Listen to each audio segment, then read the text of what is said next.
Hello అందరికీ. ఇది అత్త తెచ్చిన 6 నెలలకు కోడలేడ్చినట్లుంది నా పరిస్థితి ఇప్పుడు. పండగ అయిపోయి చాలా డేస్ అయినా అప్పుడు వ్లాగ్స్ ఇప్పుడు నేను మీతో షేర్ చేసుకుంటున్నాను. మా అత్తోళ్ళింటికి భోగి కంటే ఒకరోజు ముందే వెళ్ళిపోయాము. అక్కడ ఎర్లీ మార్నింగే లేచి అక్కడ మా ఆయన చలిమంట అయితే వేశాడు. అది వేసేటప్పుడు కూడా కొంచెం అలిగాడులేండి. మీరే చెప్పండి దీనికి ఆన్సర్. అలా అడగకూడదు కదా.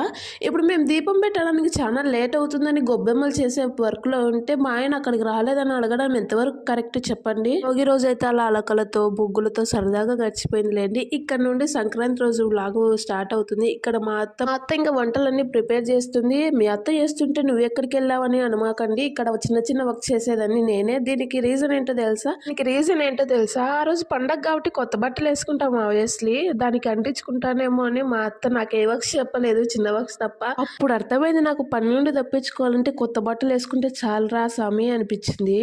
ఇవన్నీ నమ్మేశారా? ఇవన్నీ నమ్మితే మీరు పూర్ణం పిండిలో కాలేసినట్టే అని చెప్పాలి. లేకపోతే మా అత్త నెక్స్ట్ టైం నుండి కూడా నాతో పని చేపిస్తుంది. అన్ని వంటలు అయితే కంప్లీట్ అయినాయి. లాస్ట్లో ఓలిగలు అయితే పెట్టుకున్నాం. మా సైడ్ వీటిని ఓలిగలే అంటారు. మీ సైడ్ ఏమంటారో కామెంట్ సెక్షన్లో కామెంట్ చేయండి.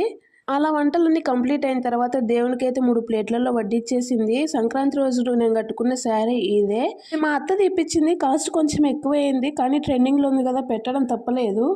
ఈ వీడియో అయితే ఈ వీడియో కనుక నచ్చినట్లయితే లైక్ చేసి ఛానల్ని సబ్స్క్రైబ్ చేసుకోండి. ఇంకా మంచి వీడియోస్ చేస్తూనే ఉంటాను.